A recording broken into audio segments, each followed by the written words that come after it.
सीताजी और लीलाजी आराम से लक्ष्मण जी चारों लोग मिल के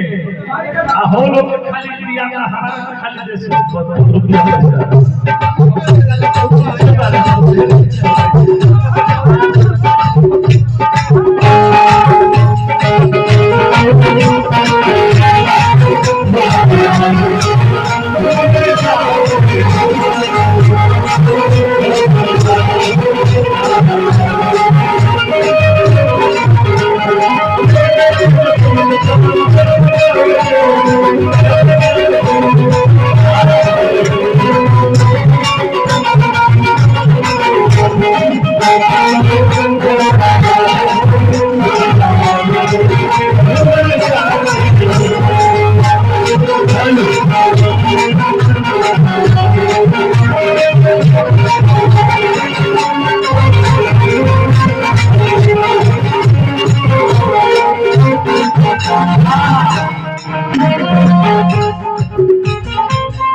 खाली मर्दाने ना छू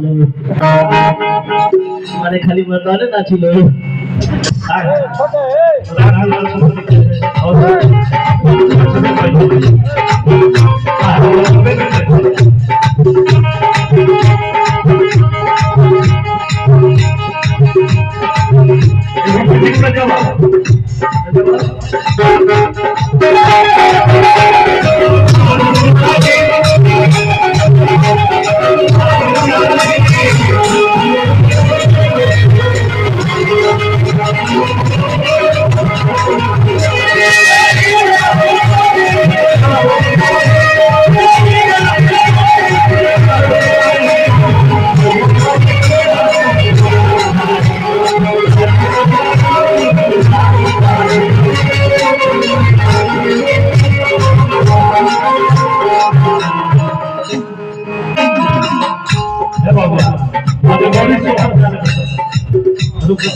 सारा फुलवाया हवा तू सारा फुलवा हो लगना हो गया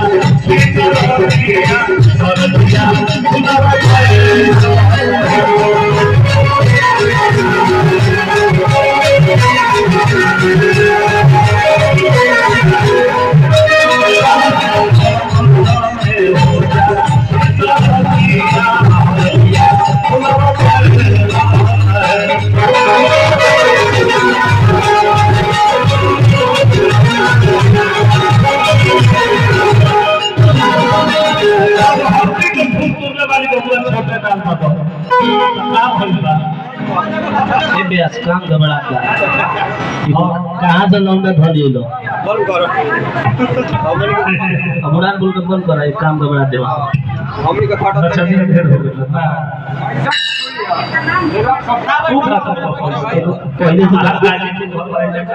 पहले से तो बूढ़ न चल गया नहीं कहाँ से आया आज आ होता है हर दिन तोला से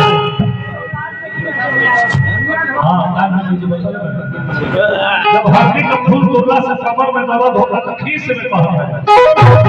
आगिलाओ ससुर के यादिया भसुर जी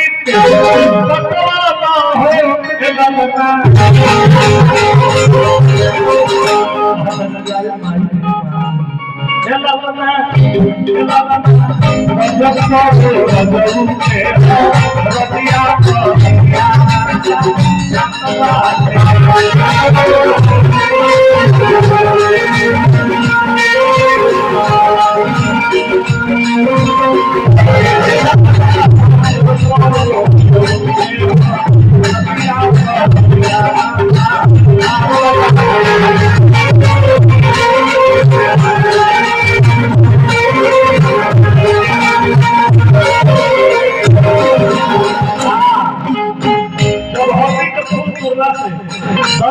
लेकिन हो